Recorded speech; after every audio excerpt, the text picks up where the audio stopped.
You. Hi, Suprita. Nirmala ma'am, I just sent an invitation. Yeah, I've got it. Yeah. Hi. Hi. How are you? Very well, thank you. How are you? Very well, thank you. Looking gorgeous.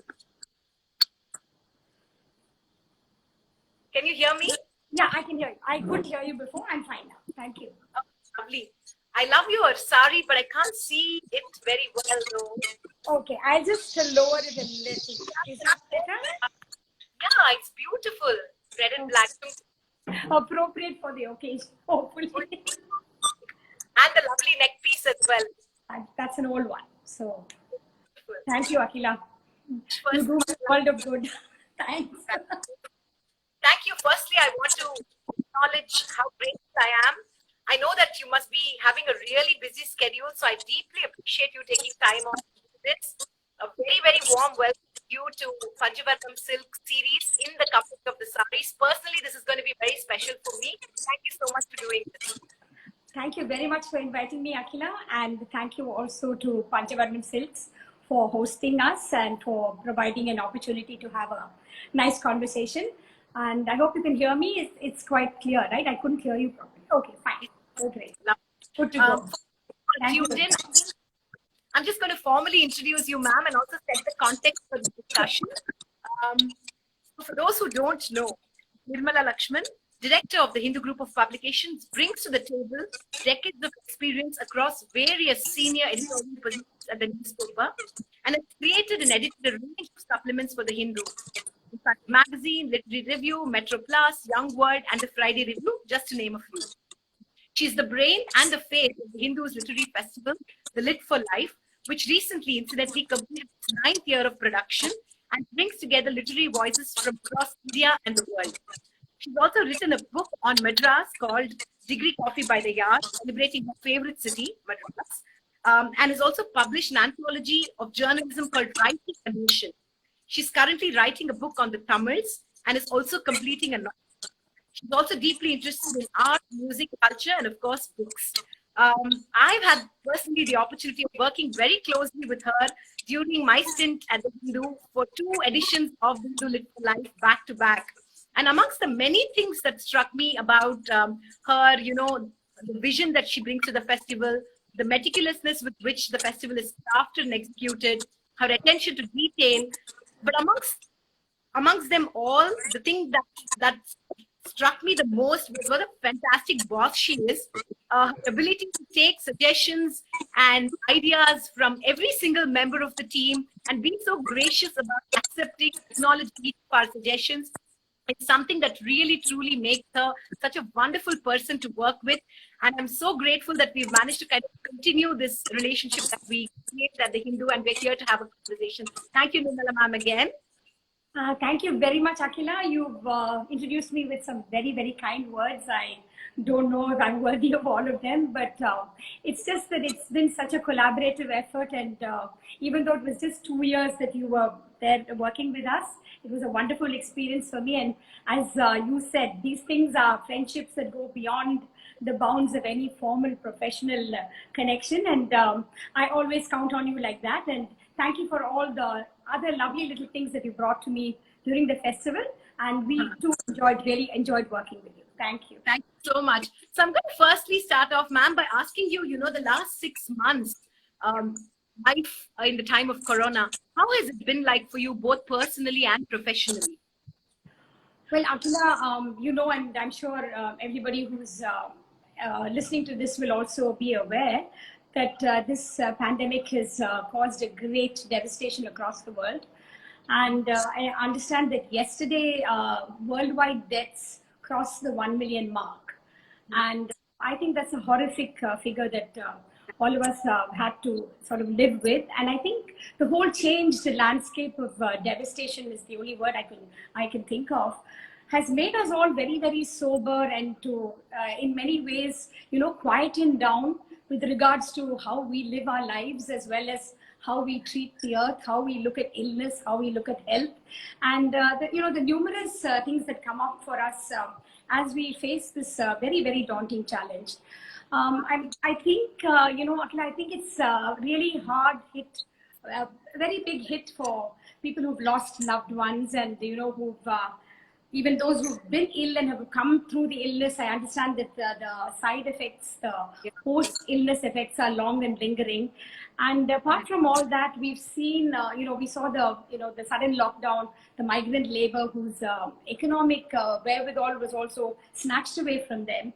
And that was an additional tragedy. And we saw them on the railway tracks. We saw trains crashing into them. I mean, it's just horrific and too sort of distressing to go over those kind of details. But I felt that this has created a great change in a lot of people who have been, never expected this in their lives.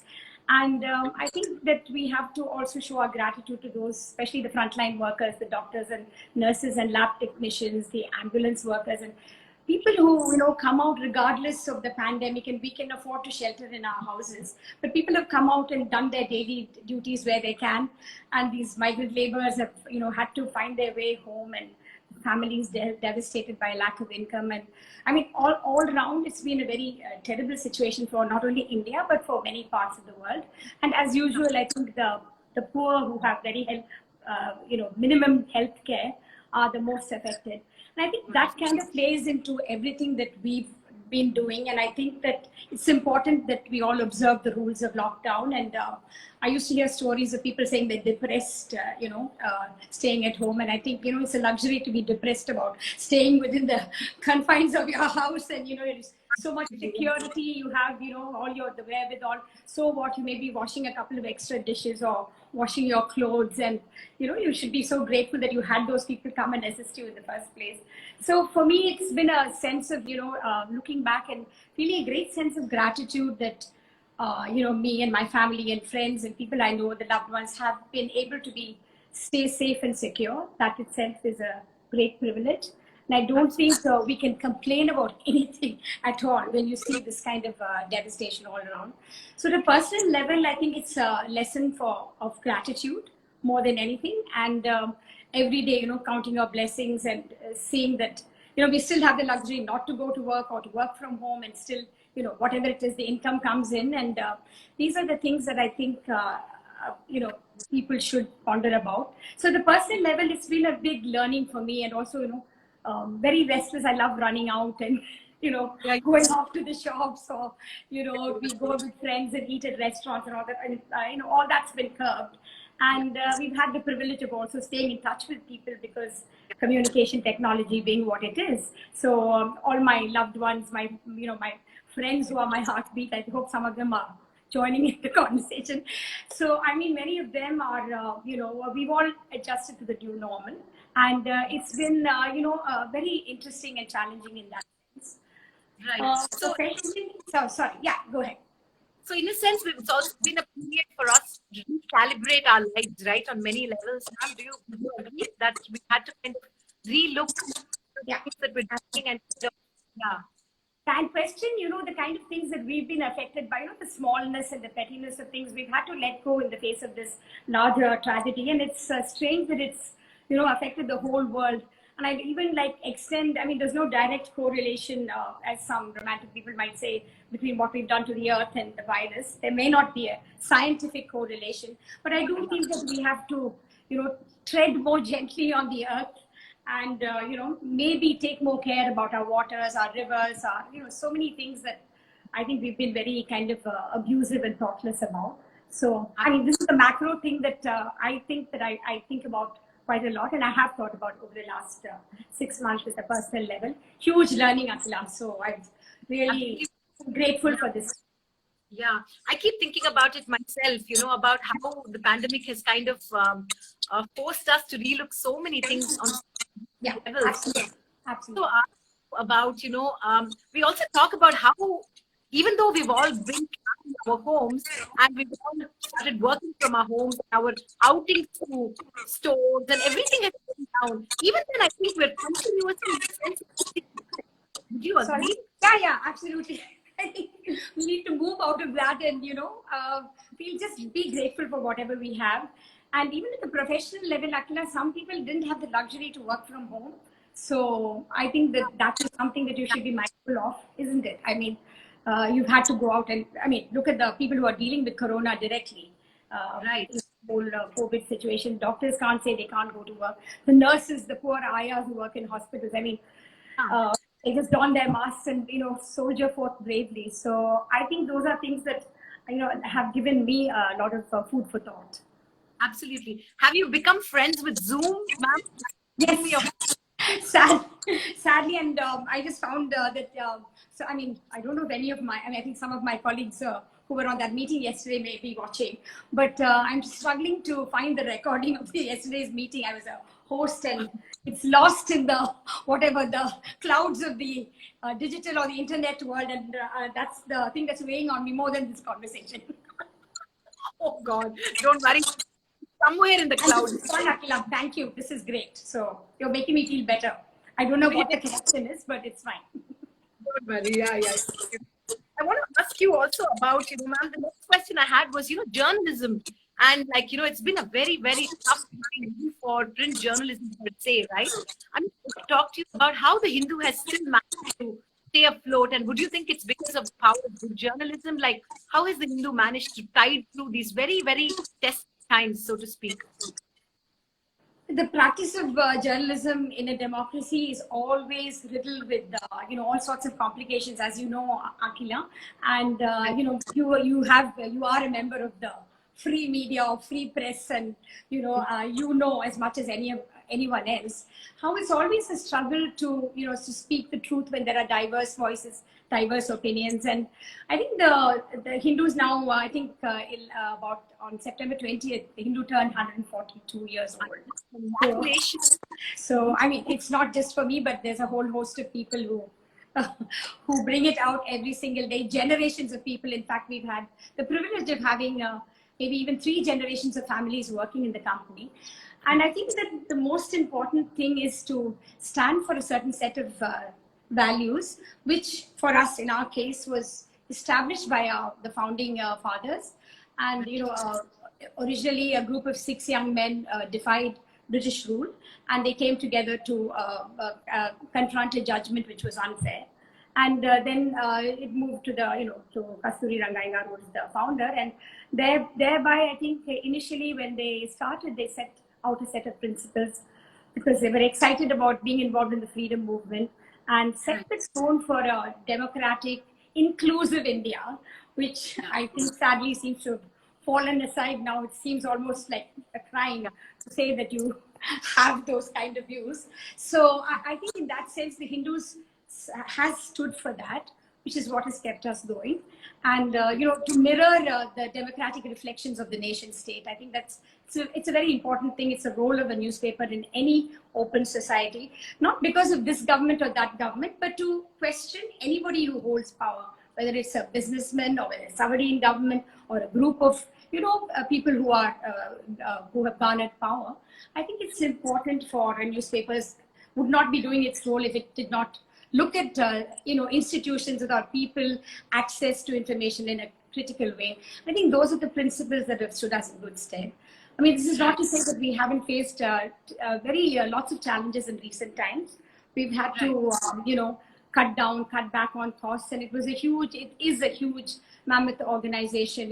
A sort of a very I don't know how you describe it, like almost like a joint family with extended branches, and everybody is it's the security of the job, and that kind of a feeling, a good wholesome feeling. But unfortunately, we even had to let people go, and we've had to cut back on costs, relook at editions that were not doing well, and simply fold back a little bit, because not only the competition but also COVID-19 has really struck at the roots of the economy, and the economy was always also in a difficult time anyway. And advertising is low, and you might have seen the pages have been very skimpy now, but I think we're hoping to ride through this and come out better, stronger. And it's all definitely due to the principled journalism that we practice. And I do think that it's not that without its biases, and there are people who make mistakes, and there are certain positions which are not tenable, and which are not don't do justice to what we are. But I think there's always a correction, and there's always a holding back review, and hopefully we'll continue for the next 140, 200 years. I'm sure, I'm certain. A bunch of your friends have joined. Anand says, looking fabulous. Just before we logged into the session, Vidya Singh said, your friendship goes back 60 Yeah, years. exactly 60 years. So that also reveals how, I mean, I must mention, I'm sure Vidya doesn't mind, she looks so gorgeous. I have to say that we were babies, 60 years, but we were babies then. Okay, so On that note, instantly, because your friends are here, I want to talk to you about the power of positive female friendships. Nirmala ma'am, like you've got so many friends, women, from different walks of life. And I want you to talk about how have they kind of, enriched your life? And why is it important to have female friends who kind of like, yeah, you know, I have mean that's one of the, yeah, absolutely, Akhila.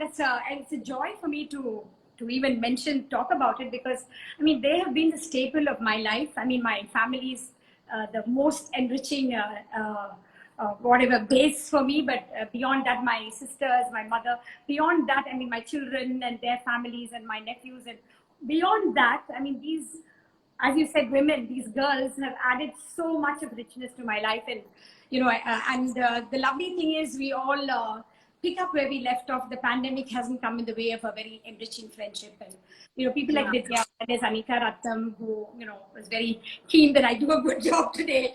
She controls, she knows how to controls the screen, but we are all amateurs in front of her, but very generous and loving. And Jayanti, some of us travel together. Jayanti Natarajan, Bablu Thomas, four of us have started doing little journeys together. And then there's that whole other lot of some of them 10, 15 years younger, but they rib us and tease us. But there's a whole lot of them, my sisters, with us in that group. And we just have such a blast. And I think some of them might be listening in on the conversation. But it's the staple of my life. And I think that the pandemic has also, brought me to understand how important this is. It's magical almost, because there are no holds barred. And it's not that we don't have our differences. I mean Vidya will be the first to agree that we might have different political views, but it's never ever come in the way of the the warmth and the affection and the deep bonds that we have with each other. that's fantastic. When Vidya told me this, I was actually telling her that in today's context, one can't imagine those kind of friendships. I somehow think that continuity in friendship is somehow a thing of a different generation, ma'am. Would you agree? I feel like we have friends, but it's not. I don't have friends that I went to school with, that I'm still in touch with, and that I travel with. And I don't know. It's sort of a fleeting sort of friendship. We make friends at workplace, then we move jobs, then we make some more friends. But it's never like, Yeah, but to be honest, Akhila, I think maybe you do belong to a slightly younger generation. And we did have our during our young adulthood, we've all faced various challenges and problems as we over maybe 1 or 2 decades, when we haven't connected as much. Now past 50 and in our 60s, I feel that there's a lot of there's a lot of emphasis on trying to keep it going, to cherish it.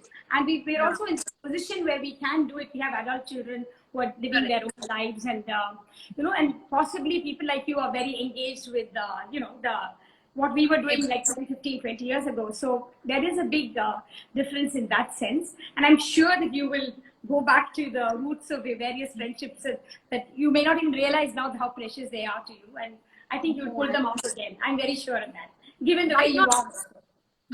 Right now, I'm just living life vicariously through all your friendships, like, so. Enjoy.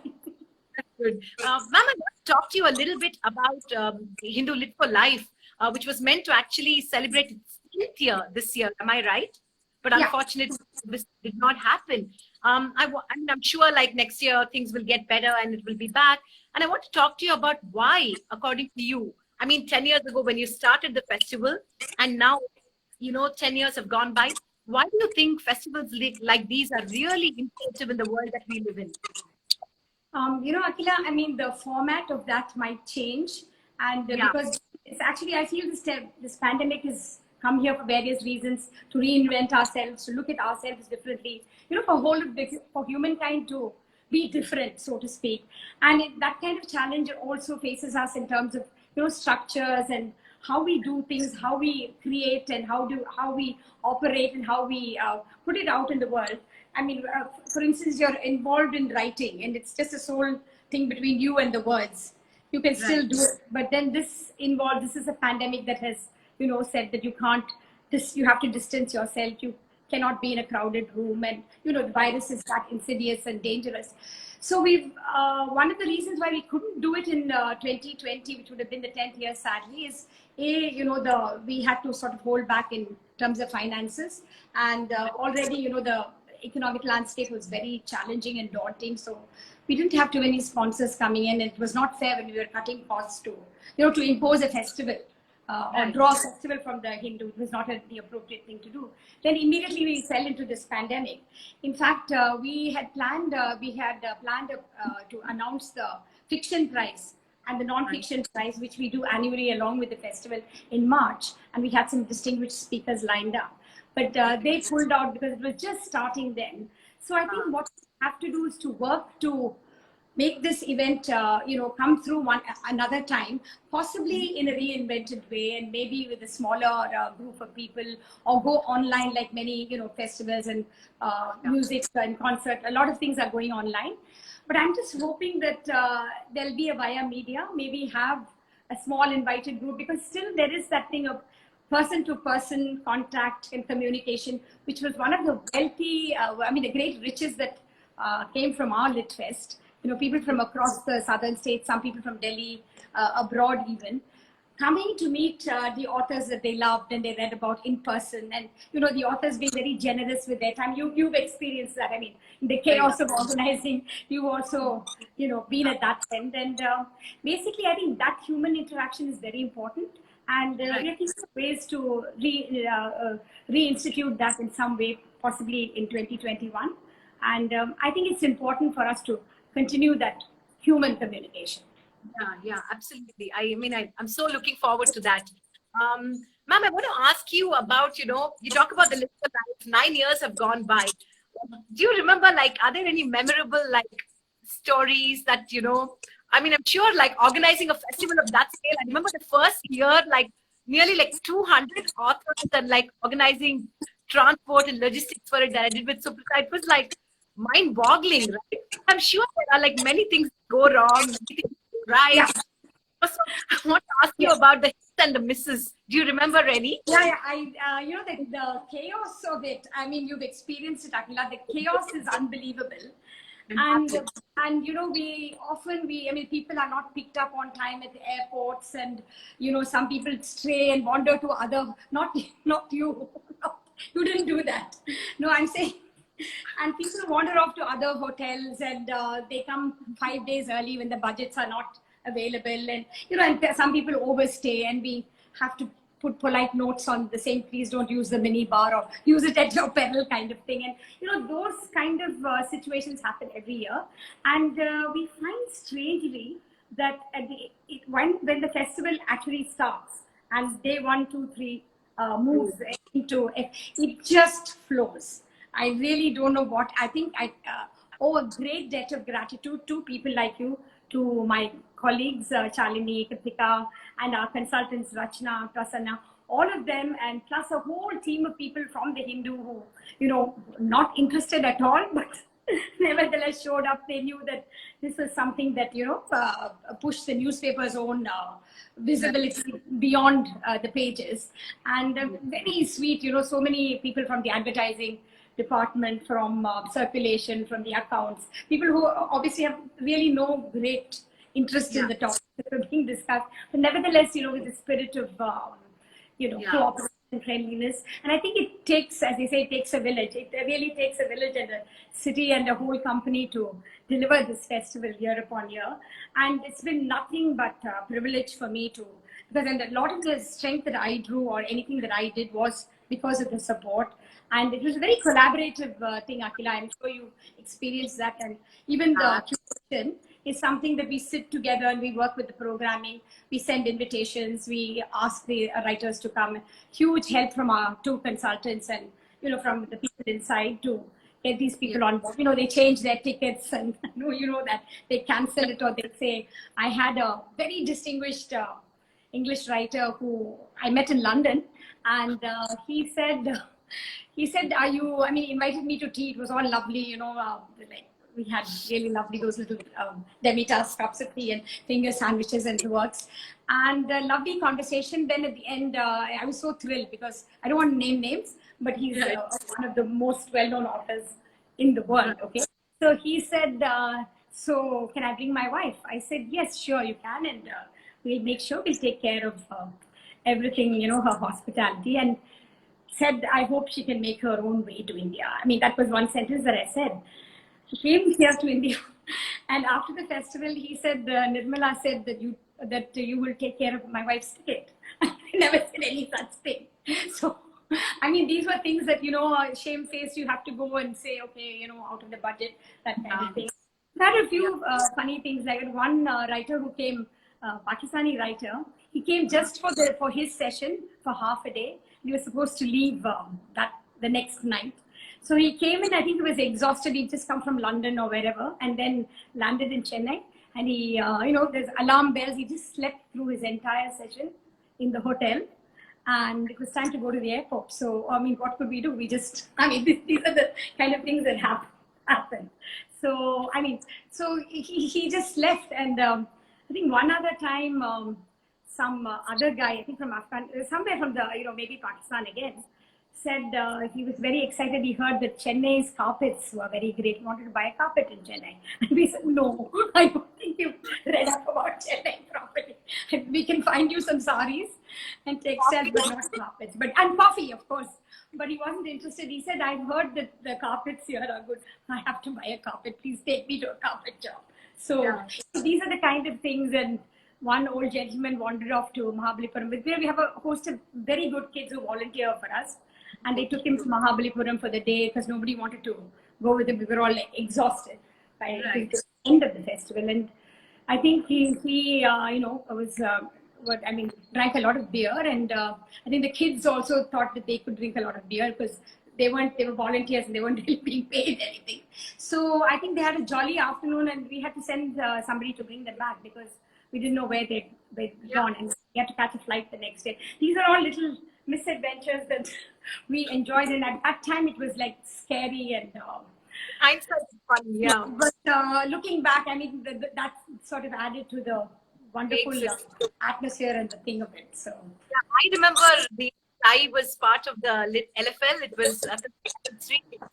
So I remember that ride going to the airport, pick her and like quietly sneaking her in. It was my God, that was brilliant. And we introduced her as a mystery guest, right? She was our mystery speaker, yeah. Yeah, and that was something else, yeah. And you were the one who pulled that off, Akhila. I just picked her up from the airport. But it was, I literally, my heart, when they say heart is in your mouth, my heart was in my mouth that day when I picked her up. You had police protection and all that, remember? And until I dropped her off at the airport, I was so nervous. Yeah. But I think, like you rightly said, these are the things that really make a festival exciting, right? Finally, it's about these little things, and also I think each of these would teach us something about how we want to do the festival the next time, right? Absolutely.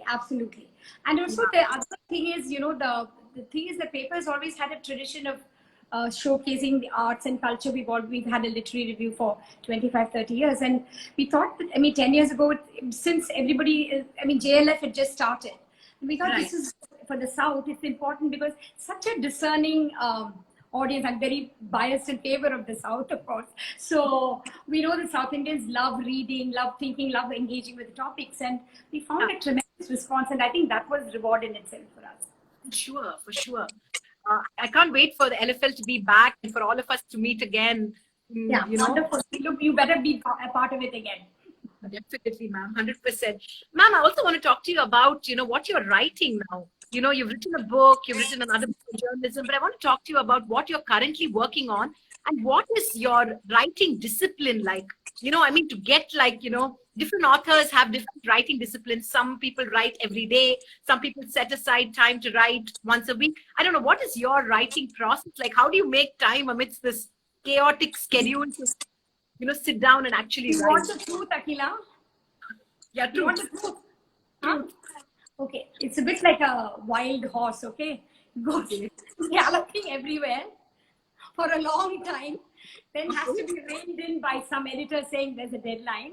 Then again, it will settle down to meander among the grass. No, I'm just joking. No, it's just not that bad because I have Very, a very very wonderful editor who's, he feels that I should be responsible for what I deliver. And the onus is on me. So, I mean, that makes me act much more sort of disciplined. And I have a friend in America who's always giving me tips, Radha Hegde. She's a professor in New York, and she also has, so we kind of chat with each other about our writing schedules, and she's in a way different league, academic writing. And mine is a book about, it's what my editor calls a community biography. It's about the Tamils. And someone, for instance, there's a book on the Bengalis written by Deep Chakravarti. And he has, he's an established author.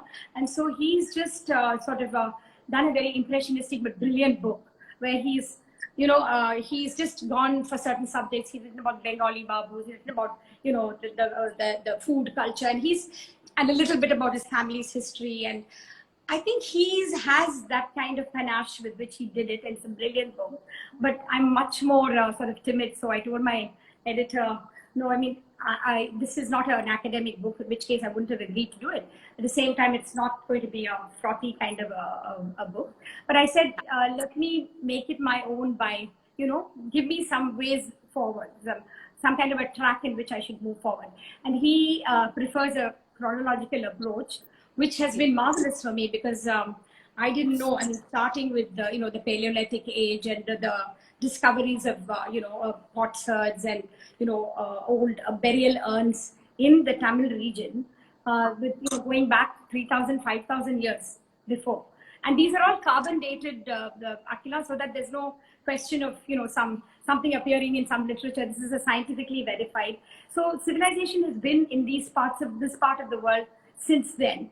And then coming on to the, I've written about Sangam age and, so much from poetry. And, the historical records history has to be verified by inscriptions and records. And much as we love to take from literature, the poet is always very imaginative and you don't know how much, how much you can verify.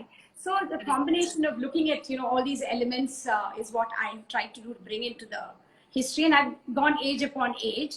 And the other great thing that opportunity that I've had is to meet with a lot of historians who are based in Madurai, in Trichy and Panjavarnam, and local people who are passionate about history, who know much more than many of those who write from a different base. So a lot of their work and their ideas do not get transmitted to the Anglo-Saxon world or the English-speaking world. So I feel that I'm like a messenger or a postman, sort of trying to capture a lot of that. So I've built in a little bit of travelogue because luckily before the pandemic, throughout 18 and 19, I've made extensive visits to the south. And from temples down to sort of talking to experts. I've got a whole host of so you can imagine the amount of material. I have long ways to go. Not even, I'm only 1/3 through, and I have a deadline of December, which forget about it. So, always interested in history and research, and I said, have you always been interested in history and this sort of research-based writing? Yeah, I do love that, but I always had a very sort of a lay person's interest in history, not an academic thing. Like my sister has a PhD in history, but I'm not of that ilk at all. So it suited me fine. In fact, I told my editor, I said, why don't you ask an academician to write this? So he said, if I wanted that, I would have done it. And neither do I want a very surface view. So it gave me the opportunity to do a lot more reading, to talk to people and sort of get living history into that. I don't know how it's going to turn out, but I've been humbled by the people I've met and the things that I've seen and all the things that I've learned about the Tamils.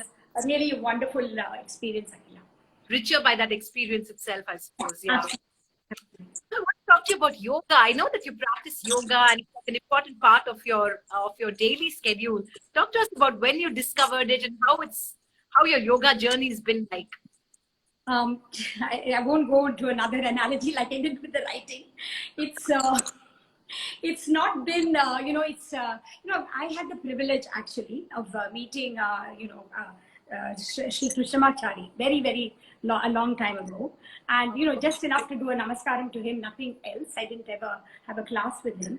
But his son, Desikachar, the late, great Desikachar, was kind enough to, do a few classes with me. I mean, quite a number of classes, but, the various other people in the family have also been his more serious students. So I dare not even mention this, but I did have that privilege. And from that, I mean, this was about 20, 30 years ago when, the kids were young. And I, I always felt that this is something that I had better shore up on so that it stands you in good stead as you age.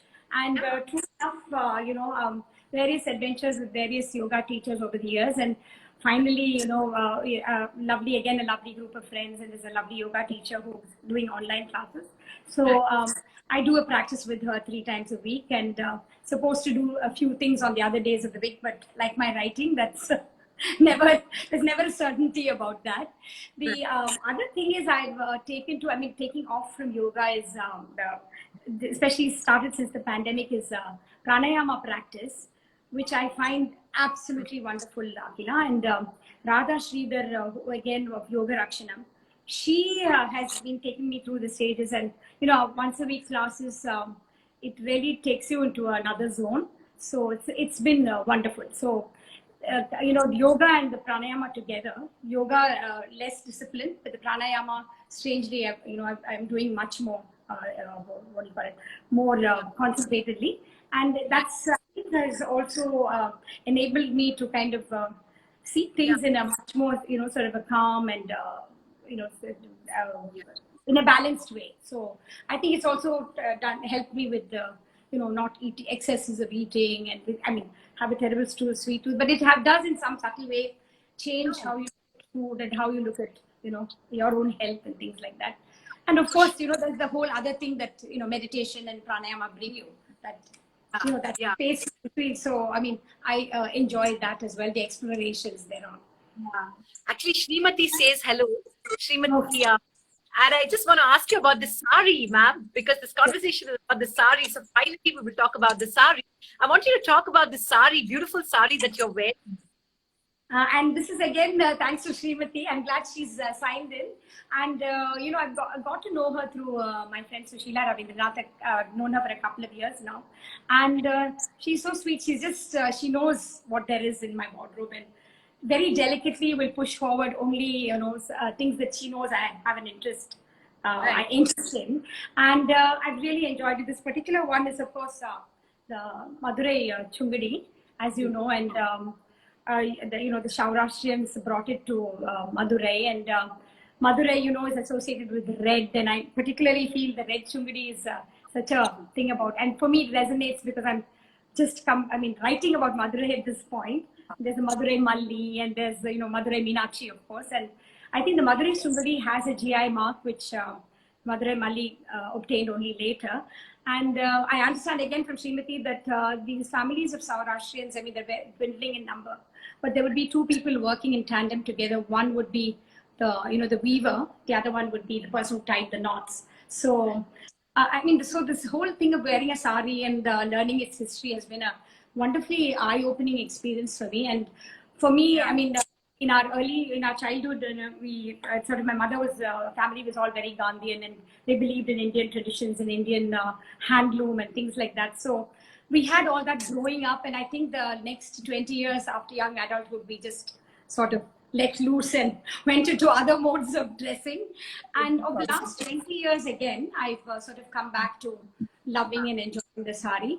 What is of interest to me is also, do we have time? Please go ahead. Please go ahead. Okay. No, I'm just saying what interests me is also not just the design and the weave and the original motifs that they use, but also the whole emotional thing that goes into a sari. The labor of the weaver, who is often very anonymous. You have designers, New York, Delhi, London, Bombay, wherever, putting their stamp on fabric, including saris. But we never cognize the master weaver, who's, who may have 1,000 designs to his credit, and who's puts together this lovely apparel for you. And I feel sometimes that we don't do them enough justice. And anyway, it's as you know, it's a dying industry. And I've just, my friend, Aparna Karthikeyan's written a lovely book called Nine Now.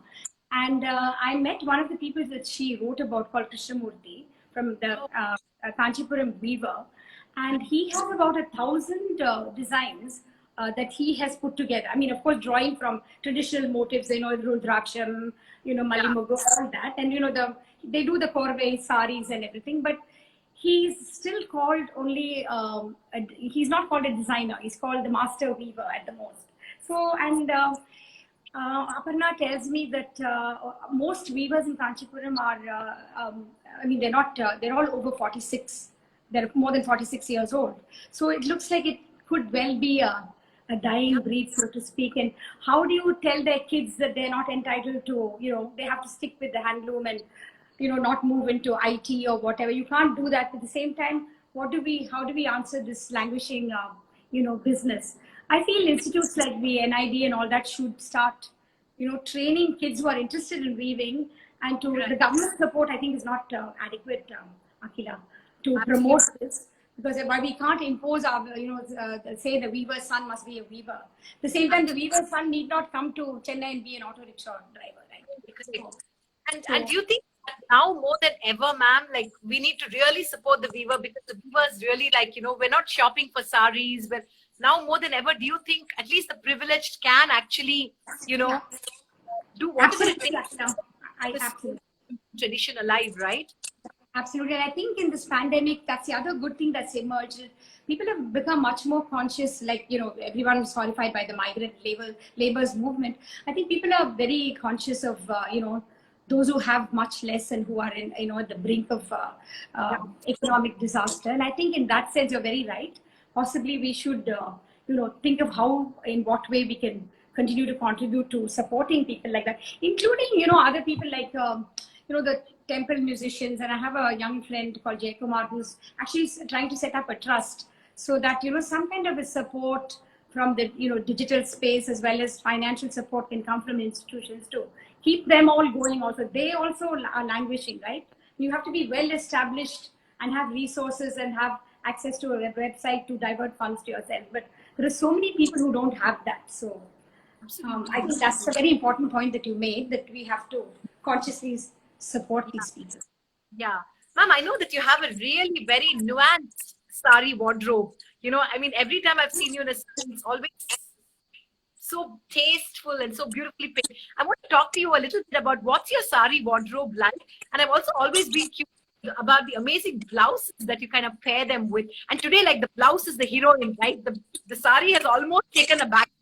The blouse has become the hero. Yeah. So I want to talk about, what's your sari wardrobe like, and how do you kind of like mix and match your sari with your blouses? Can I just talk about the blouses first? I'm the most unadventurous blouse explorer. Let me put it like that. And the one who has, today is extremely, and thanks to Srimati, she said, no, we'll go with this, with just the black and red, from the blouse part of the sari. My cousin Lakshmi Srinath, who runs a design studio, and she just prolifically produces and designs, as you know, from sarees to art to jewelry and accessories. So she bullies me. I hope she's listening. And she said, you have to buy these blouses, and she kind of pushed me, to be honest, most affectionately. And I'm very grateful to her, because I would have never worn the kind of, I still don't do everything she asked me to do. I persist and resist. I can't do the puff sleeves with the long blouse, with the long puff and then the long thing and all that. And then she's very sweet. She'll say, is this back okay for you? And I said, that's too daring. I can't do all that. So, but a lot of her view of or her blouses have really brightened up my own approach to sari wearing. And I think I've become quite bold after that. So thank you, Lakshmi, for that. And otherwise, the pairing is, I tend to be a bit in a hurry or a bit, my focus is always more on the sari, Akhila. I always look at that. And then, the easiest thing is to also, because of the rush of things, and, to find something that's complementary in terms of color. But sometimes, like, I've gone bold enough to look at contrasting colors and things like that. I think my sari blouse wearing thing has changed. And let's see, as one grows older, things change. I don't know how one will evolve. You spoke about Lakshmi, and I want to say that Lakshmi's blouses are really like work of art, really. Yeah, absolutely. Her art is like, she expresses her art in her blouse, and definitely the wearer needs to be like almost like a muse to be able to carry it off, right? That's my problem. Yeah, she can do such a great job of it. Yeah. Yeah. Okay. So Srimati Ramnath says hello, and yeah. Okay. So lots of your friends. Yeah. She's another dear friend, and I've drawn so much from her and marveled at her. She had a conversation with the Lit Fest. I don't know if you remember, Akhila, with Malavika Saree, and it's late in the evening, and the people stayed back to listen to their conversation, and it was the most profound for me. A big learning lesson, and so enriching. So it was at the latter part of the day. I found that a lot of people said that there's a very thing. So high Srimati. Finally, I just want to ask you one question. Like, do you have like a wish list? Like, some people who've been to the series before have said that they want to kind of going forward, they don't want to buy saris randomly. They want to kind of pick a sari that has a story. Pick a sari because it's a particular weave, so that there's a more like making more sensible choices like that. I want to ask you if there is anything on your wish list any particular weave that you'd like to possess, that you've been looking for. Akhila, I don't really have a particular wish list, but for me, it's more a serendipitous thing, that if I see something that's very beautiful, whether it's a silk, a Kanchipuram Korve sari, or a Kalakshetra, the Bhubbagam, or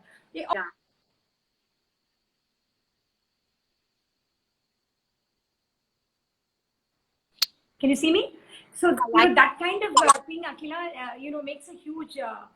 For me, it's more a serendipitous thing. I really don't have a list, because I feel we're at the stage where we have to, rid ourselves of too many things also. So, in fact, strangely, if I can just say, tell you one little thing that came to me as a forward today from my friend Surekha. Lovely story of the sari about somebody who, decided to, after his mother's passing or something, give away saris, and then he set up a movement by which people started giving saris and to people who otherwise women who would not have been able to access those saris. Somebody who in a mentally challenged people. And they would dress them up for the day, and there was so much joy in giving away those saris and seeing those people, just the simple joy of enjoying them. So the sari is for me an emotional thing like that, and while I do enjoy them, I'll certainly be buying more and more. I think I'd like to be more thoughtful about how I approach acquiring a sari, and it could just be a thing of joy and beauty that you don't really always have to possess, right? Yeah. So I don't have a list. Such a powerful point, ma'am, because I think the pandemic also has taught us all this. And I think it's a very, dramatically, strangely, of the Mary Kondo kind of approach, where you own the things that truly give you joy, and you really celebrate them and see what you can do to share it with the larger universe, so it brings them joy as well. Right? So sweet. Lovely thought. Thank you, Akhila, for that. That's a lovely thought. It's been a very, very pleasurable, enriching conversation. Thank you so much for agreeing to do this. It really, truly means a lot to me. And I'm sure it means a lot to Panjavarnam Silks as well. Thank you so much to everybody who joined. So many of your friends. I saw Valli, Srimati, Anita Ratnam, Vidya Singh, Srimati Ramnath, so many of them. Your sister, Rekha Rangaraj, says, remember the Bhavanju Saree. Bhavanju Saree, we all own so many colors of. And the Babaji saris, yeah. We love them. We just, all of us cousins and family, all of us have, the Babaji saris. I think that's what's meaning. Sorry, I don't know that. Okay, I'll show you next time. Okay. It's lovely, Akhila. Thank you for, leading me through this. It was just wonderful. It's like you and me talking. I'm so glad that people listen. I just, I want to say, everything makes, the life enriching and beautiful. So thank you. Thank you so much. Thank you. Bye. Bye. Bye. Have a good evening.